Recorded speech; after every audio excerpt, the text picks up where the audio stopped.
Bien, en este video vamos a explicar rápidamente la expresión para poder calcular el campo magnético generado por un alambre que conduce una corriente eléctrica ahí. Si aplicamos la regla de la mano derecha, podemos darnos cuenta que el campo magnético en la parte inferior de este alambre debería estar saliendo. Saliendo se representa por medio de un punto. Y asimismo, aplicando la regla de la mano derecha, podemos darnos cuenta que el campo magnético en la parte inferior de este alambre debería estar ingresando. Se representa por una cruz. Partiendo de la definición de Biot-Savart, habíamos visto en un video anterior que para calcular el campo magnético ustedes podían aplicar μ sub 0 sobre 4pi por la integral de I de S producto cruz con el vector unitario R, todo eso dividido para R al cuadrado. Esa era la expresión general, y habíamos también dicho que para poder expresar de una forma un poco más sencilla esto, el campo magnético B lo pueden escribir como la corriente es una constante, sale de la integral μ sub 0I sobre 4pi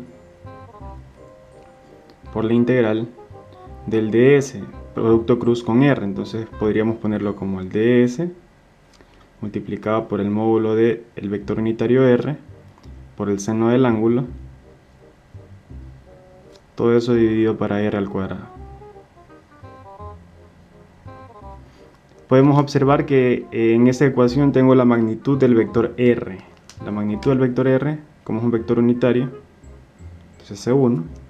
Y la ecuación de manera más práctica para poderla aplicar y con la que vamos a trabajar quedaría que el campo magnético B es igual a μ sub 0I sobre 4pi que multiplica la integral del ds por el seno del ángulo sobre R al cuadrado. Entonces vamos a trabajar con esa expresión que tenemos ahí. Ustedes deciden si integran respecto a S, respecto a R o respecto al ángulo. Para trabajar un poco con ángulos, si voy a integrar respecto a ángulos, no voy a cambiar esta función trigonométrica seno, sino que debería cambiar quién es el ds y quién es R, o R al cuadrado en este caso. Entonces, como voy a integrar respecto al ángulo, esta función seno del ángulo no la voy a cambiar, debería expresar ds en función del ángulo o en función de alguna función trigonométrica y R al cuadrado en función del ángulo o asimismo en alguna función trigonométrica. Veamos en el gráfico quién es ds y quién es R. Entonces, de acuerdo a eso, nosotros tenemos que esto de aquí vendría a ser nuestro ds.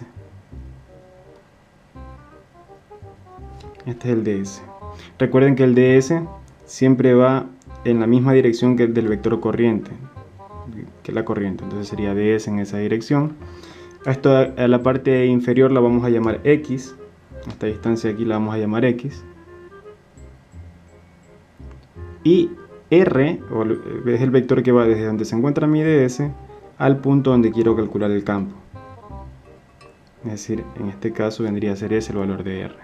Entonces tengo ds, tengo R y este vendría a ser el ángulo entre ellos dos con el que vamos a trabajar. Ese triángulo es un triángulo rectángulo porque aquí hay 90 grados.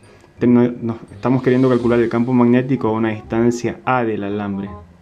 A veces ponen Y, pueden poner R mayúscula, pero es una distancia fija al alambre. Entonces recordemos ds y esto es R. Veamos ahora la ecuación donde tenemos que aplicarla. Tenemos que determinar quién es ds y quién es R para poder resolver el problema y ver la integración. Vamos a trabajar con el triángulo, ya lo he graficado aquí. Recordando funciones trigonométricas y las derivadas de esas funciones, vamos a tener en cuenta que si aplicamos la función trigonométrica, por ejemplo, seno, coseno o tangente,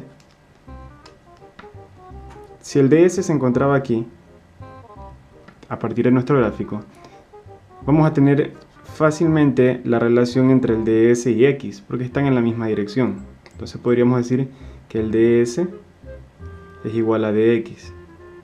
Pero aún no tengo resuelto el ds porque el ds tiene que estar en función del ángulo, no en función de x.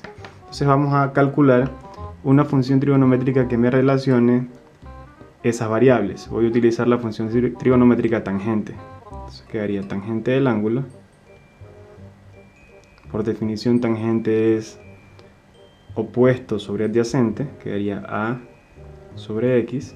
Si despejo X de ahí, me quedaría que X es igual a A sobre tangente del ángulo.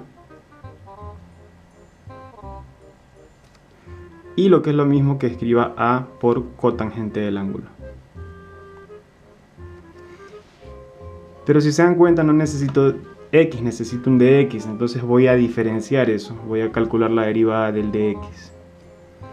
Dx sería igual a la derivada de A, que es una constante, por la derivada de la cotangente. La derivada de la cotangente es la cosecante al cuadrado de ese ángulo. Y obviamente, aplicando la regla de la cadena, aquí quedaría diferencial del ángulo. Entonces ya tengo el dx, que es equivalente al ds, y el ds es lo que necesito calcular aquí. ¿Ok? Ya tengo el dx, que es equivalente al ds, y el ds es lo que necesito calcular acá. Ahora me falta cuánto vale r. Veamos el gráfico nuevamente. El gráfico, para establecer una relación entre la variable r y el ángulo, podríamos utilizar la función trigonométrica seno. El seno del ángulo es opuesto sobre hipotenusa. El seno del ángulo es opuesto sobre hipotenusa. Veamos el seno del ángulo a qué sería igual. Expresando la ecuación, podríamos ponerle la siguiente forma. Seno del ángulo es igual a opuesto, que es A, sobre hipotenusa, que es R en este caso. Si despejo R, me quedaría que R es igual a A sobre seno del ángulo. En otras palabras, quedaría que R es igual a